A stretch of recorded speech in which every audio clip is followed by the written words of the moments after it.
Chapter 18, Concert Concerns. It took me almost 20 minutes to get home. I cycled along the sidewalk slowly, watching every corner.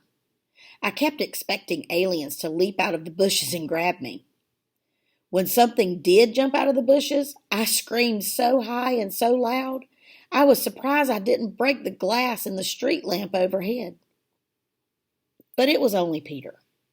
"Are you trying to give me a heart attack?" I asked, straddling my bike and glaring at him.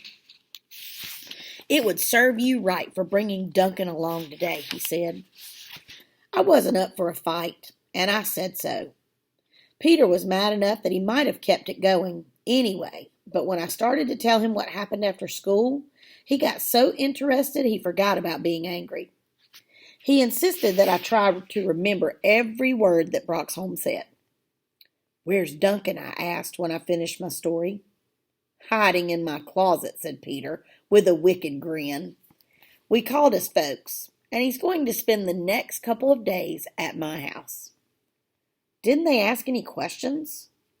Peter laughed. "If you were Duncan's mother, wouldn't you be glad to have him out of the house for a while?" I didn't think that was very nice, but I let it pass. "Will you be able to stand him till this is over?" I asked. "My problem is trying not to take advantage of him," said Peter sadly. "It's not easy.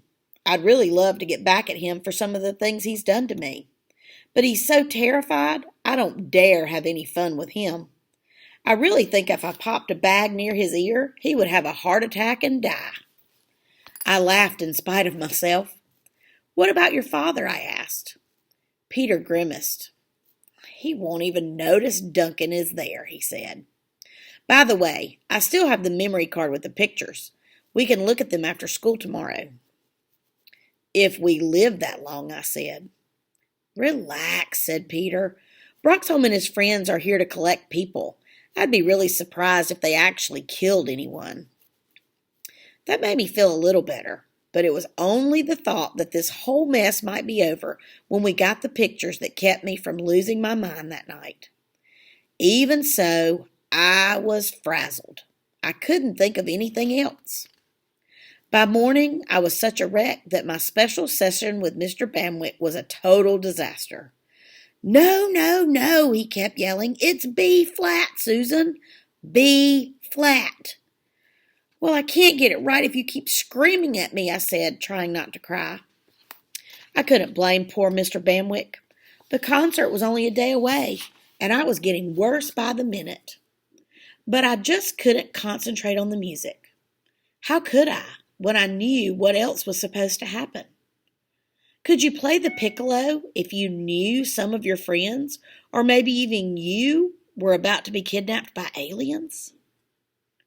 "Aren't you worried?" I asked Peter after the afternoon on the playground. "Not really," he said. His pale face split into a wide grin. "I told you, I've got an alternate plan." "Listen, Peter," I said, taking his arm. "This isn't one of your science fiction books, and you're not Buck Rogers. Don't get carried away." He shook my hand away angrily. "This is the greatest thing that's ever happened to this town," he said, "and don't you forget it, Susan." At that point, Stacy and Mike went running by, yelling bad words at each other. We started to laugh.